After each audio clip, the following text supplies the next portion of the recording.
Hey everybody, welcome back here. We're going to have some more stuff here for you. Got a caseload for you this time. We've got a 580, what they call 580 Super N backhoe from Case, and we also have a 750M crawler dozer for you. So we'll get spun around here and kind of show you what we got going on here.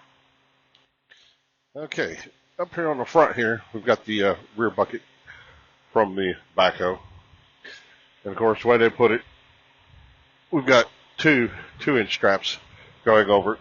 Always anything on the front up by itself, you always want a double strap. It's always required two straps on anything on the front, within the first 5 feet.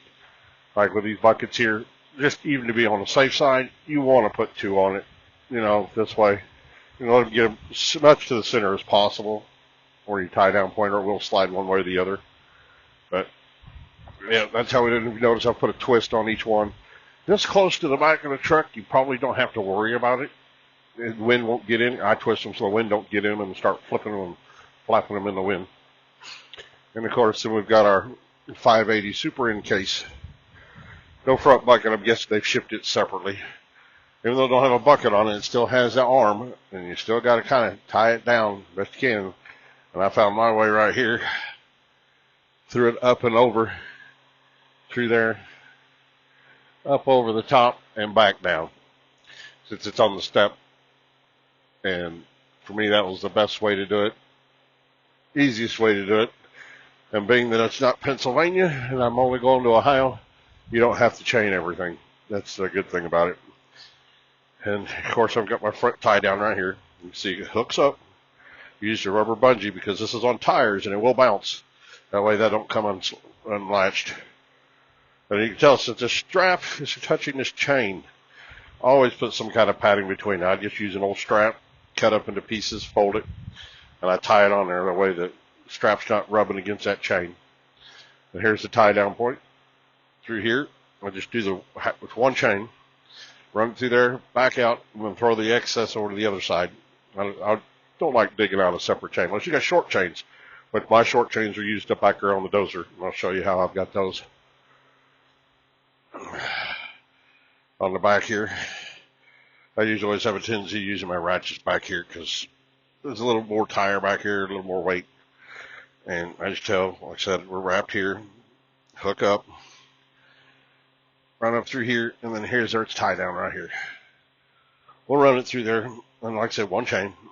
I loop it through there and then throw the excess over there. That way it's like having two separate chains. So this made it a little more funner since it didn't have the bucket on it, but that's how I had the wood block put under here. Had them lower this arm, and I can run the strap straight over. You notice I don't have edge protectors on this one, but this is so round, it's not going to damage your strap. So I just put through a 4-inch. You can tell I've got a twist on it because back here it will catch some air and it could flap and move all over the place. This is two of my short chains, a little bit longer, but they work perfect for this. As I've got my pull out right here, I've hooked my binder to it, and I run it over there. And as you can tell, like right here, I hook it up onto the track. On these tracks, you can hook to and pull over. These are tracks you usually don't damage. I've not had any problems with these particular tracks because this is a smaller. Like I said, it's a 750M. And then, of course, the chains, they cross and they do touch. As long as they touch, put some kind of padding in there because your chains will beat against each other and damage your chains. Now, if this was a little bit bigger, a little heavier, which is not real heavy or nothing, I would add a second chain right through that pin and back down, just for some added extra security. And we come back here and see this on this side here. It's close enough over here. I was able to hook the binder straight up to my chain pulling out, and then I got it hooked right there to the edge of the track. These here, those there you pull together. These here you kind of pull apart. As long as you get your pull on each side, pulling in all four directions, you're in good shape. And like I said, once again, since I'm not going into Pennsylvania, you use that strap right over the blade. This technically was supposed to be oversized, But since I have loaded and unloaded so many of these things, I was able to wiggle that blade around and get it to where it's just inside and legal. As you can tell, it's close, but it's right on the edge. I had to move it around and move it around and move it around, moving it a little bit of times, just right on the edge on both sides. So it's just right on it. So it makes it legal. So I didn't have to deal with all the other stuff. I still get paid for it being oversized because I've already paid it. Here's this other side. It's a little farther away. Like I said, I've right against my other short chain. Just like I said, they break. I keep them just for stuff like this. Hook there, bring it down, and hook over here to my pull up. The same side over here. It's the same thing, basically, from one side to the other.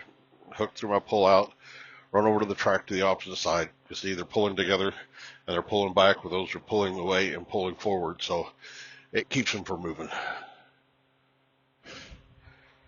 Of course, this will be identical on this backhoe as the other side, just on the reverse side.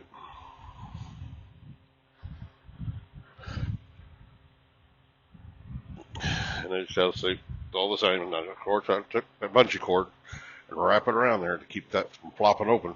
I've had to do it before, especially on these rough ass roads going through Indiana and Illinois. Yeah, they really beat them down.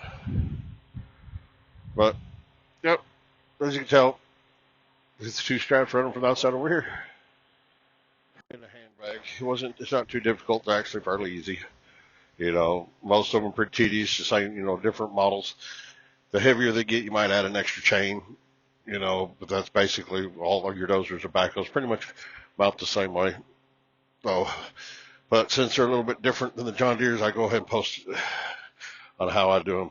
That way, just in case pumpers see exactly how they're done before they get to them, if they got to haul one, or they're just looking at the equipment. Either way. But that's how I went on this one. I find it helpful. Like it. Share it to other people so they can see. Subscribe to the channel. And we'll keep you updated as to next one when they come around.